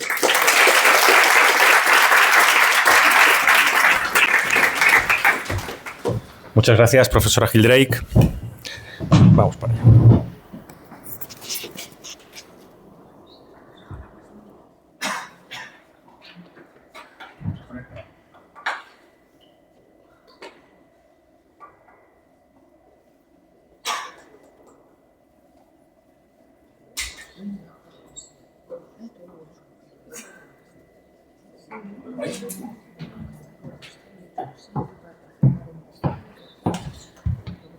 Muy bien, muchas gracias, profesora Drake. Creo que se han comentado muchos conceptos muy interesantes aquí, por ejemplo, entre contenido y servicio digital, ¿no? En un contrato de tracto único o de tracto sucesivo, ¿no? ¿Cómo cambian las obligaciones de las partes en un contrato así? Sobre la obsolescencia programada y provocada, que ya hemos comentado en clase, ¿no? Hay una serie de cosas que vamos a ir desarrollando gracias a este proyecto que está, como decimos, a la vanguardia del conocimiento del derecho de la Unión Europea. Muy bien. Vamos a hablar entonces de los patrones oscuros, que es la gran actividad de este año, ¿no? Participar en esa consulta pública y poder dar nuestra opinión como ciudadanos completamente digitales, porque ustedes, amigos míos, ya nacieron en el siglo XXI y nacieron con un teléfono en la mano o con una tablet en la mano, un ordenador. Ustedes no han vivido la realidad analógica, ustedes han vivido siempre en la realidad digital. Están acostumbrados a realizar sus relaciones sociales, sus contratos de consumo y todo lo que ustedes quieran a través de aplicaciones, webs, teléfono móvil, etcétera, etcétera, etcétera. Entonces, vamos a ver qué tenemos y vamos a ver qué podemos hacer. Pásame un poquito hacia el otro lado. Eso es una exposición muy sencilla, la vamos a estructurar en 4 puntos. Vamos a empezar con la definición que se tratará en la consulta pública. Luego vamos a ver el estado de la cuestión, dónde está un poco una pequeña trampa que existe aquí, pero no es que nos la ponga nadie, nos la ponemos nosotros. Luego vamos a ver un poquito qué normativa tenemos, porque algo hay, pero es insuficiente. Y finalmente vamos a hacer una pequeña práctica aquí en clase para ver patrones oscuros, a ver que yo los vea dónde están, ¿no? Venga, pues vamos a empezar. Vamos a pasar la primera slide. La definición que en estos momentos la Unión Europea está barajando, para no fallarla, vamos a leer: prácticas comerciales desleales. Yo pondría ahí un asterisco, luego explicaremos por qué. Que se implementan a través del diseño de interfaces digitales. Una interfaz, en singular, es la forma de comunicación humano-máquina. Una interfaz puede ser cómo se presenta la información en una pantalla, pero también puede ser un mando en una videoconsola o un volante. ¿Sí? Muy bien. Y que pueden influir en los consumidores para que tomen decisiones, es decir, afecta a su libre consentimiento. Decisiones que de otra forma no habrían tomado. Las toman porque han sido manipulados o han sido dirigidos hacia una determinada opción. Vamos a pasar a la siguiente slide. Esta es la pequeña trampa que yo os quería contar. Mirad, Existe un fenómeno que se denomina la asimetría de la información, que también ha mencionado la profesora María Gil. Vamos a ver. El consumidor medio, normalmente informado, razonablemente atento y perspicaz, que ya hemos visto en clase, no tiene conocimientos jurídicos, lógicamente. Y cuando se enfrenta a los términos y condiciones de TikTok, Instagram, la cosa que queráis, lógicamente esos términos y condiciones pues están en un lenguaje complejo, son generalmente muy extensos y tenemos además un dato empírico objetivo. La Asociación Australiana de Consumidores, que se llama Choice, determinó que dependiendo del perfil del consumidor, un consumidor que quisiera leer todas las condiciones que se le ponen por delante en un año debería invertir entre 6 y 7 semanas de su tiempo, las vacaciones de verano, leyendo contratos, que encima no puedes negociar. Claro, entonces este problema de la asimetría de la información está presente, pero ya desde finales del siglo XIX y a día de hoy pues sigue presente y no puede ser de otra manera, porque que nosotros tengamos en la mano un teléfono móvil que sin un cable funcione, nos dé red, nos permita conectarnos con otra persona que está a kilómetros de distancia, a miles de kilómetros de distancia incluso, acceder a contenido en cualquier momento, es un milagro. Es un milagro tecnológico y que detrás tiene unas bases tecnológicas y jurídicas verdaderamente complejas. Entonces, ocurre que se produce la paradoja de la privacidad. ¿Esto qué es? Depende de los estudios, varía entre un 70, un 87, 80 y pico, pero viene a decir que cuando se hace un estudio sobre preocupación del ciudadano sobre su privacidad, cómo se tratan sus datos, etc., la mayor parte de la gente dice que está preocupada por el tratamiento de sus datos. Dice, oye, estoy preocupado, ¿qué hacen con mis datos? Dependiendo del estudio, entre un 70 y un 87, las respuestas serían preocupado o muy preocupado por estos datos. Pero qué curioso, ese 70-87% de personas que están preocupadas tienen la oportunidad de dar un consentimiento libre sobre el tratamiento de sus datos, como ha explicado la profesora Gil Drake, y tan solo entre el 3 y el 7% de las personas configuran sus cookies. Ahí hay una paradoja, ¿no? Estoy muy preocupado, pero no hago nada, ¿no? Muy bien, parte de esto se explica con cómo se nos presenta esa posibilidad cuando tenemos la opción de verdaderamente configurarla. Vamos a pasar. Fijaos, con un diseño adecuado y user-friendly, es decir, que un consumidor pueda percibir con facilidad, los resultados cambian radicalmente. Podríamos pasar desde que un 99,55%, estamos hablando, es decir, casi un 100% de los consumidores aceptan, siguiente, aceptar. O podríamos pasar a que con un diseño justo, equilibrado, claro, solamente el 12% le diría aceptar y el 87% querría configurar cómo se tratan sus datos. ¿No nos recuerda mucho a la slide anterior, entre un 70 y un 87% de las personas? Claro, esto parece que sería más equilibrado, parece que sería la forma más correcta de regular esta cuestión. Entonces es evidente que la forma en la que se nos presenta la información determina nuestro consentimiento e influye en las decisiones que tomamos. Esas diferencias que vamos a ver después con ciertos ejemplos se pueden alterar, se pueden explotar, podríamos decir, de muchas maneras. Luego veremos algunos ejemplos mediante estos patrones oscuros de diseño. Vamos a pasar hacia adelante. Vamos a ver un ejemplo simple, un patrón sencillo, que es el que nos encontramos muy generalmente. Entramos en cualquier página y el botón que está iluminado es el de aceptar, con lo cual aceptar, siguiente, y se acabó la historia. Esto es súper común, pero fijaos, al lado hay dos botones. Rechazar. Tendríamos la oportunidad de rechazar, pero sale en gris. Sale en gris como el fondo. ¿Qué nos va a llamar más la atención? ¿Un botón rojo o un botón gris? Un botón rojo, naturalmente, ¿no? Bien, pues lo mismo más o menos nos puede pasar con otro tipo de colores cuando, fijaos cómo se confunden con el fondo, el botón azul con el otro, el gris con el otro, etcétera, etcétera. Mostrar opciones que parece que no está, pero está allí a la izquierda, lo cual nos permitiría configurar las opciones, pero está ahí en un margen, ¿no? Entonces, eso nos conduce hacia aceptar, siguiente. Ahora vamos a ver las de Zara, porque Zara sí que lo tiene muy bien puesto. Tiene rechazar y aceptar, las dos exactamente igual. Ninguna parece mejor que la otra a simple vista. Las dos tienen la misma apariencia. Es cierto que la configuración aparece un poquito marginal, un poquito al lado y con otro color, pero por lo menos aceptar y rechazar tienen el mismo tratamiento. Y ya eso sería una decisión libre del consumidor si acepta o rechaza. Vamos adelante. Muy bien, estamos ya en el tercer punto, vamos rápido. Normativa, pues muy escasa, amigos míos, y muy fragmentada. Por desgracia, cuando se publicó el Reglamento de Servicios Digitales, que es una norma súper reciente del año 22, el legislador fue muy tibio. Sí, hay una definición, pero es muy escasa y tiene un problema muy gordo, que es que cuando pasamos a esa definición, que está en el artículo 25.1, ahora lo vamos a ver, y pasemos al 25.2, nos vamos a encontrar con algo que nos va a parecer inexplicable. Resulta que lo que vamos a leer ahora no se aplica a las prácticas comerciales desleales.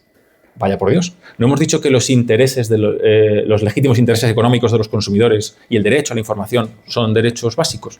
Bueno, pues es que no se aplica a las prácticas comerciales desleales, a la información que recibimos y que pueden alterar el comportamiento del consumidor medio. Pero es que además tampoco se aplica al Reglamento General de Protección de Datos, con lo cual la aplicación de esta norma queda muy tibia y no consigue un verdadero efecto de cumplimiento por parte de las empresas. Claro, eso explica que ahora la Unión Europea necesite regular mediante un nuevo instrumento todo esto que se dejó ahí pues, prácticamente sin hacer. Vamos a leer, por favor, el 25.1. Los prestadores de plataformas en línea, esto es TikTok, esto es WhatsApp, esto es Netflix, Spotify, YouTube, lo que queráis, no diseñarán, organizarán, gestionarán sus interfaces de manera que engañen o manipulen a los destinatarios o que distorsionen u obstaculicen sustancialmente su capacidad para tomar decisiones libres e informadas.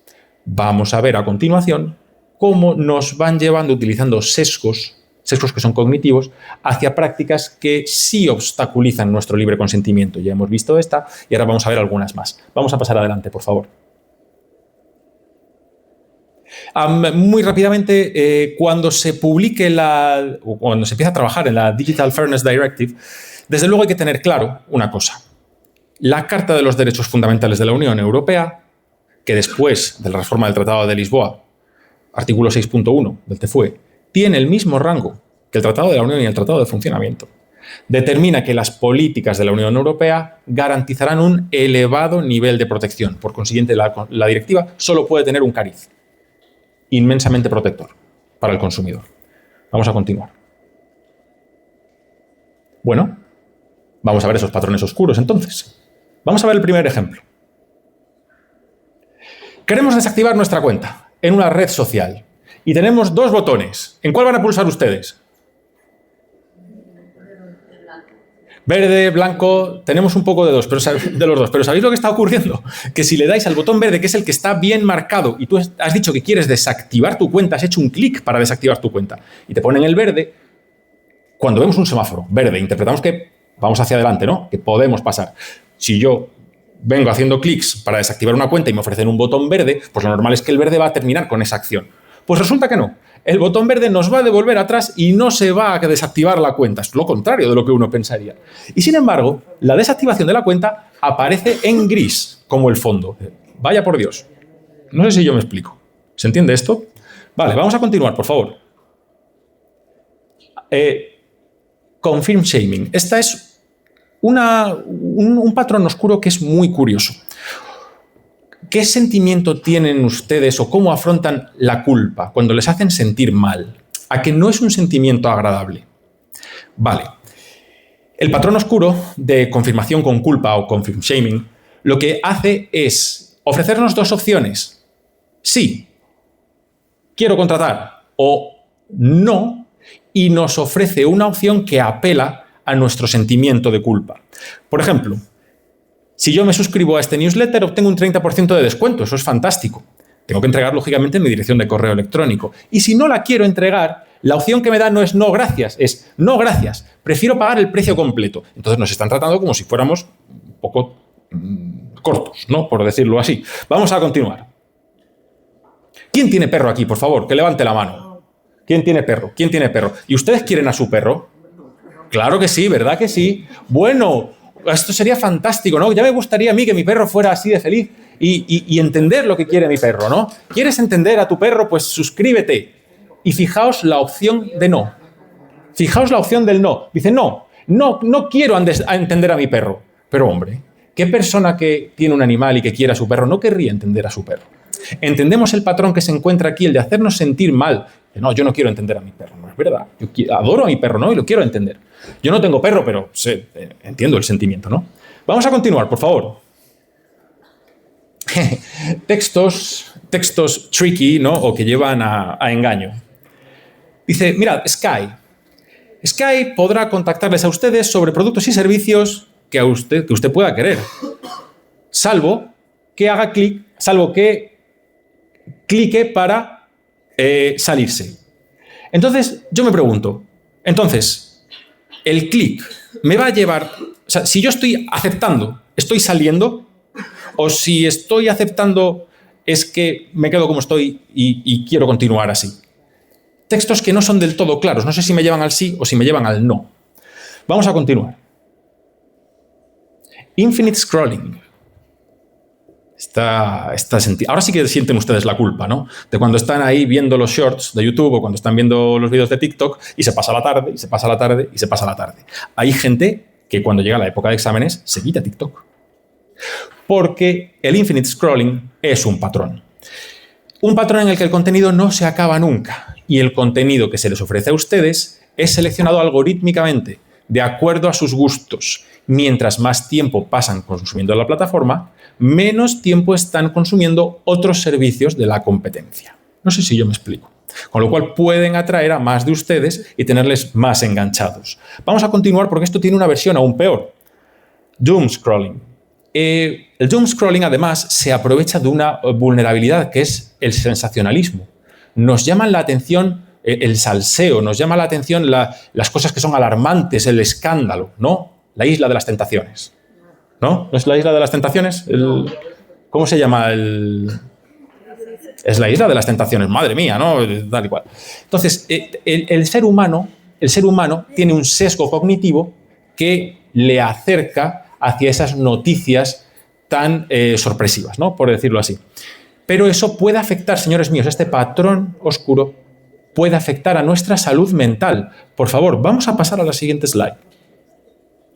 Observen el resultado, cómo el impacto de este patrón oscuro llega a las personas y afecta a su salud mental. Dependiendo de la red social, tenemos afectación en los patrones de sueño, en el FOMO, que saben ustedes lo que es, ¿no? Fear of missing out. Exposición al bullying, propia imagen, ansiedad, depresión, señores míos. Observen cómo esta clase de patrones pueden afectar en su salud mental. Entonces, algo hay que hacer contra esto. Muy bien, vamos a continuar, por favor. Continuidad forzada. Esto nos habrá pasado a todos, ¿no? A mí me pasó este verano, justamente. Cogí una suscripción de ChatGPT porque estaba preparando textos y, bueno, estaba investigando.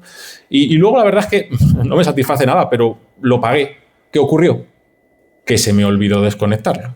Entonces, cuando pasó el mes, otros $20. Y yo no lo quería renovar porque no me estaba satisfaciendo, pero yo había firmado un contrato, había aceptado una opción de renovación mensual. Bueno, yo creo que este es uno de los que la Unión Europea sí que va a acabar eliminando, concediendo un derecho de desistimiento, pues a lo mejor de unos poquitos días cuando se haya producido la renovación, más allá del periodo inicial, probablemente, ¿no? Muy bien, continuamos. Un poquito para atrás. ¿Es esa? Es esa, sí. No es broma lo que están leyendo ahí. Efectivamente se llama Roach Motel. ¿Qué quiere decir esto? ¿Se han dado ustedes cuenta de lo fácil que puede ser suscribirse a algo? ¿Y lo difícil que luego puede ser desuscribirse de algo? Muy bien, a eso se refiere exactamente ese patrón oscuro. Cuando la facilidad para suscribirse no es igual a la facilidad para desuscribirse, cuando la interfaz es exactamente la misma, los botones deberían ser los mismos y no hay un motivo para que desuscribirse de un servicio no sea igual de fácil que suscribirse. Vamos a pasar al siguiente porque tenemos un ejemplo perfecto, ¿no? Mira, suscribirte es hacer un clic, pero luego, para desuscribirse, tienes que mandar un email, tienes que contactar con un teléfono de soporte para dar explicaciones a una persona, etcétera, etcétera, algo que no tuviste que hacer para contratar. Y ya, por último, tenemos un super patrón oscuro de confirm shaming, de vender tu alma al diablo. Esto ya pues, es una exageración, lógicamente, pero esa es la clase de patrón oscuro contra la que estamos peleando. Muy bien, vamos a ir terminando ya. Sneak into basket. ¿Alguna vez les ha pasado que han intentado comprar un billete de tren, avión, cualquier cosa, y se han encontrado con servicios que a lo mejor no eran lo que ustedes necesitaban, no era lo que ustedes querían, unos sobrecostes en los que ustedes no quieren incurrir? Muy bien, este tipo de patrón oscuro se refiere a cómo nos venden, cómo nos colocan productos que yo no quiero y voy a pagar sin tener un interés en utilizarlos. También lo encontramos aquí en esta clase de desplegables cuando me dicen, hágase un seguro y me ofrecen una lista de países. Dentro de una lista de países, lo que nadie esperaría encontrar es no me quiero asegurar. Me esperaría encontrar países. ¿Lo tenemos? Muy bien. Y este es el último, vamos a ir terminando ya. Ahora que tenemos esta primera introducción, podemos ir pensando, podemos ir observando en esas aplicaciones que usamos día a día. Lo veremos en Temu, por ejemplo. A lo mejor lo vemos en AliExpress también. Vamos a empezar a observar esto, porque es lo que la Comisión Europea quiere.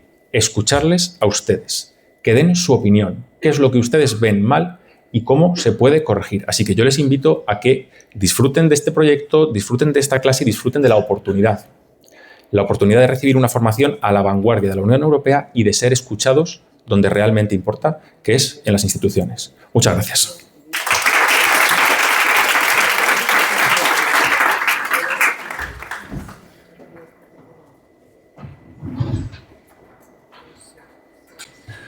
Muy bien, y vamos con la última ponencia a cargo del ponente invitado, Theodoros Iliopoulos, que es profesor de la Universidad de Hasselt. Ha estado haciendo una investigación postdoctoral en nuestra universidad durante el último mes. Mañana se marcha.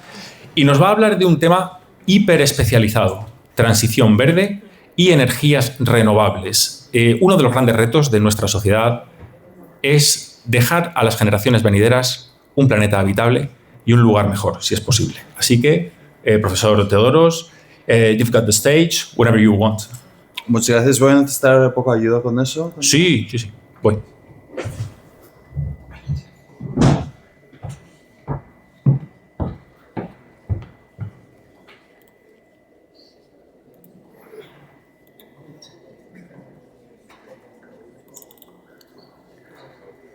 I'll be mirroring in the big screen. All right.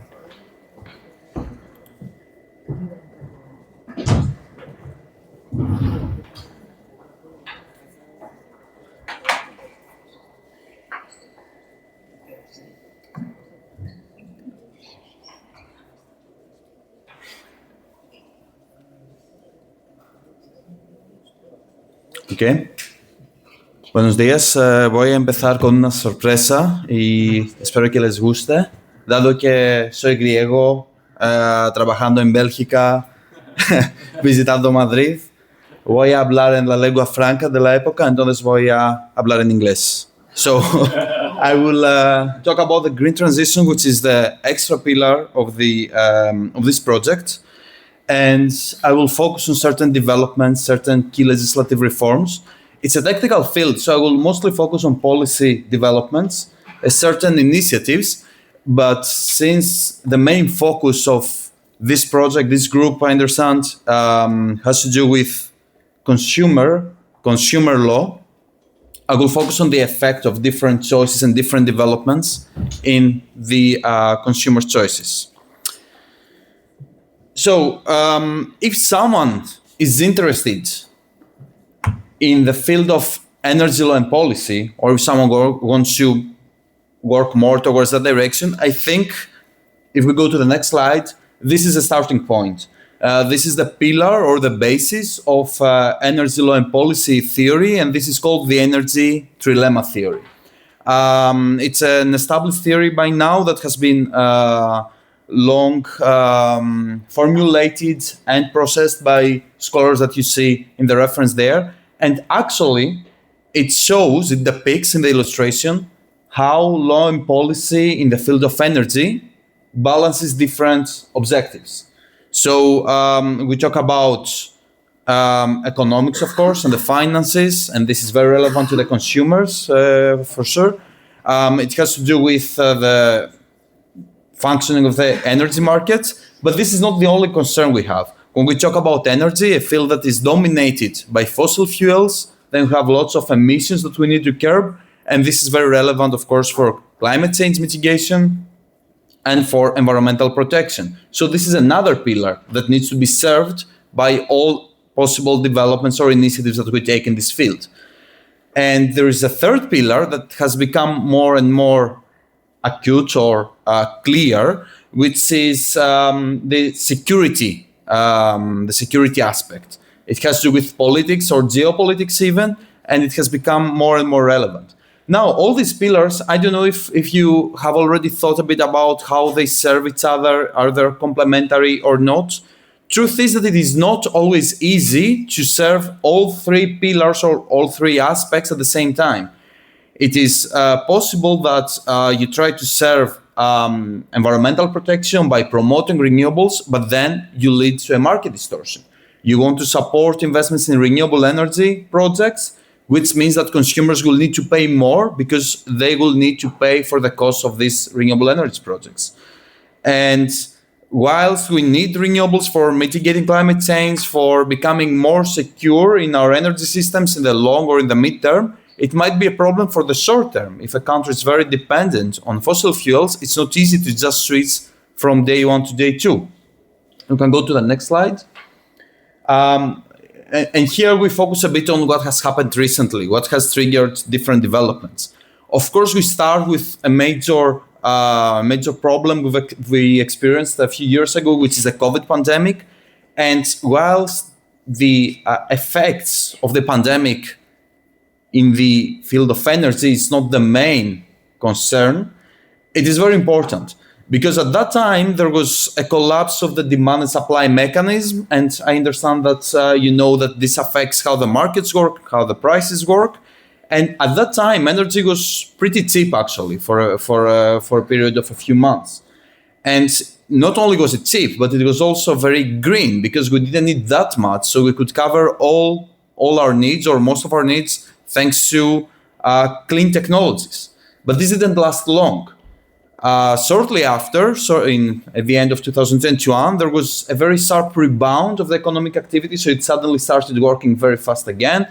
Demand skyrocketed again, and very suddenly, and the markets were not ready to serve all these developments. So we started having an energy inflation, so very high energy prices that affected the consumers. And I believe this is a very relevant part also for what has been discussed earlier and what this project will work about.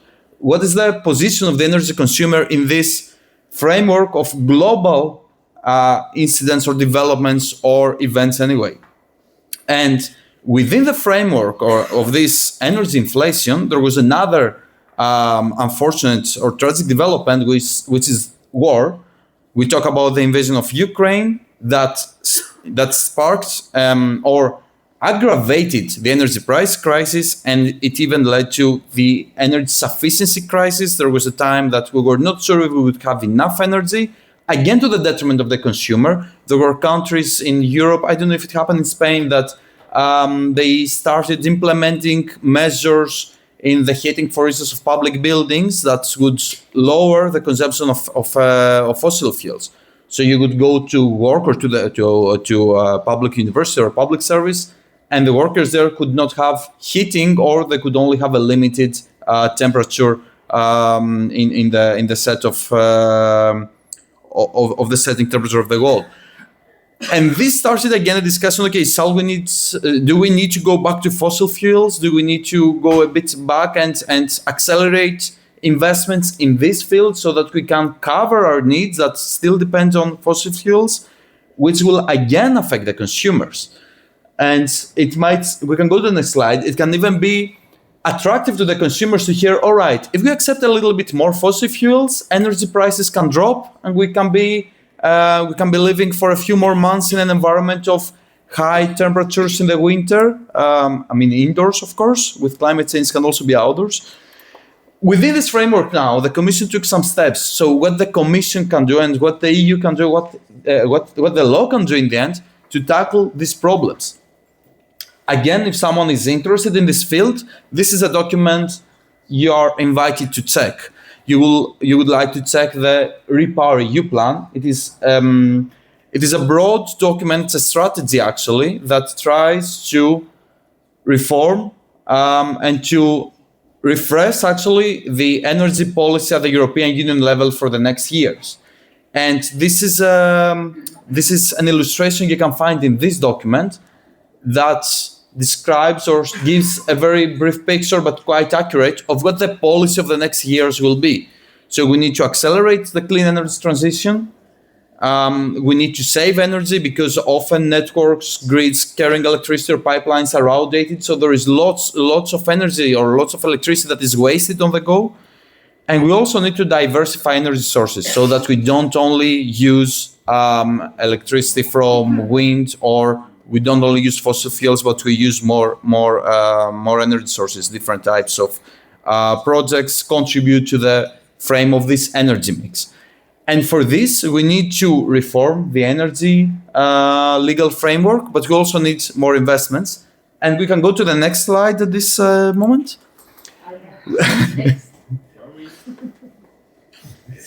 And here we start with the law that has been reformed. So there was a very major law reform in the last few years. The first document that I refer to in this slide is the Renewable Energy Directive. I don't know to which extent you're familiar with energy law and the Renewable Energy Directive. I don't know if you have heard of renewable energy targets that we have for the future. This was something that was introduced some decades ago, and it's saying actually 15 years ago or 20 now, and it has changed a few times. Now the model is that we have a collective target as a European Union, and we need to reach a share of renewable energy sources by 42.5% by 2030. And member states need to try to reach a 45% share of renewables by 2030. For this to happen, we need to promote new technologies. We need to have new sectoral targets so that we don't only have a broader target about energy at large, but we need to focus on what happens with our buildings, what happens in the industry, what are the share of renewable energy in the energy mix of heating, for instance, a city, or in the transportation sector. So there are many sectoral targets now, and the puzzle will lead to the attainment of this 42.5% or even 45%. But this is again a collective target. It is the EU as a whole that needs to lead to actually to reach these targets. And different member states, Spain, Greece, Belgium, will be contributing to this target. And for doing this, there is this trend now, which is a point of criticism also, of administration facilitation. So administrative procedures that are necessary for permitting need to be revised so that projects be realized much faster and without the burden of, for instance, going through an environmental impact assessment. And again, I don't know to which extent you are familiar with that, but if you want to create a project, a big project like offshore wind farm, normally you need to go through an impact assessment that will check exactly what will be the impact on the environment. After this reform, this is not necessary, at least not that strictly. There are certain balances, but it is a big change that has been brought. And there are more measures that have to do with the tackling of, we can go to the next slide, the tackling of the price uncertainty that we have, the tackling of energy poverty, and the extreme market fluctuations. And we can go to the next slide so that we can see a new type. So this regulation that was already enacted in 2019, and it's a regulation that has to do with the functioning of the electricity markets, is revised. And with the aim to stabilize energy prices, electricity prices actually, introduces new types of contracts, so new contracts that we can use in the electricity market so that we have a more stable market price, so that we have less fluctuations, and most importantly, that these fluctuations do not impact on the consumers that much. And these contracts are the power purchase agreements, which is a type of contract that allows big players in the market to contract directly with producers of renewable energy sources. And this is actually, this is technical because we talk about energy, but conceptually it's very simple. It's just like a contract that you can have directly with a producer of energy. Normally we don't see them because we have a contract with a supplier. So you have a supplier that brings electricity to your houses or feeds the university here with electricity. But imagine if you skip the supplier, you skip all this classic model, and you directly contract a producer that is willing to run a big project of solar photovoltaic panels or wind energy project, and they can sell directly to the consumer. Of course, for this to happen, the consumption shall be quite large. So it's not an ideal model for households, but it can be very beneficial for industries. And then if industries can produce with electricity that comes at a lower price, it can be later on beneficial for the consumers. So it is a very interesting instrument. And since we're in Spain, I think this is lots of research or work that you can do there, because Spain is one of the pioneers in this field when it comes to the power purchase agreements. It's one of the few countries in the EU that has already developed a market of this type. And if we go to the next slide, we will see another new type of a contract that is being used, and this is the last slide. It's called contracts for differences. The idea here is that as a producer, you agree about a price, and this is very technical. So if something is not clear when I stop talking, that will happen soon because the time is going to be over soon. Feel free to talk to me right after. So in this technical element, we talk about public funds that will be used for stabilizing the market in this manner. The producer will agree with the authority about a certain price. This is the agreed price. And they agree about a certain price that is named, like, I don't know, 10 cents per kilowatt hour for a number of years. That can be 15 or 20. Now, we follow how the market works. And if the market leads to a lower price, it is the authorities, the public authorities, that guarantee that this producer will be receiving from public funds what is left for the agreed price to be reached, right? So if the market price is 8 cents, while I have agreed to receive 10, the authority will give me 2 more cents per kilowatt hour that I sell in the market. But if the market price goes very high, like what happened a few years ago, I will not receive all the money that I collect from the consumers, but I have the contractual obligation to return back to the authority the surplus. So I need to pay back, for instance, if the market price is 15 cents per kilowatt hour, I need to pay back to the authorities this 5 cents. In this sense, of course, the consumers will pay more, but then there is a fund that will be used by the authorities for purposes of social policy. So there can be a fund that will support vulnerable electricity consumers to pay their electricity bills, or they will upgrade the networks, or they will support certain projects that will lead to more energy to be produced from renewable sources, meaning that we will have cheaper energy in the longer term. And this is a mechanism that in the end aims to lead to a fair allocation of the risks between the society, the consumers, and the producers of electricity. And it's a new model that is being tested these days, actually. It has been used a bit in the past, but it is now in the regulation that governs the functioning of the electricity market of the EU. So here again, you see that it is a field with lots of developments. It's more technical, I believe, because it has to do with a technical field that is energy. So you need to understand a bit how these markets or these projects can work. But again, it's a very important aspect to see how different pillars of this energy triangle interact, how you can take action in order to, for instance, promote renewables, but then you can affect how the market works, leading to very high prices, and then you need to regulate, intervene again. introduce these ideas. We don't know how it will work in the future, but it is promising. And it definitely shows that there is lots of work to be done and lots of new ideas for you to understand, grasp, and try to also affect how the future developments will be. And with this, I thank you very much, and I think we can leave it this here. Thanks a lot.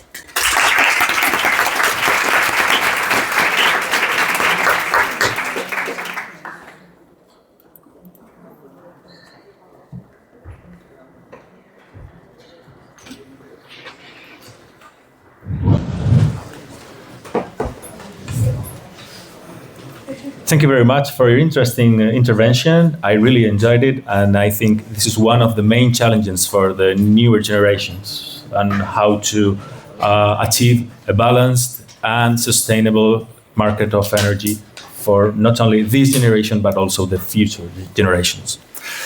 Bueno, pues hemos llegado al final, ¿no?, de la sesión de hoy. Se nos ha alargado un poquito, es cierto. Vais a poder marcharos ya, no os preocupéis. Solamente os digo que tendremos la próxima sesión probablemente el 14 de octubre. Volveremos a vernos aquí para tratar los patrones oscuros a fondo y prepararnos para la consulta pública de la mejor manera. Así que nada, muchas gracias por venir, es un placer. Nos vemos pronto.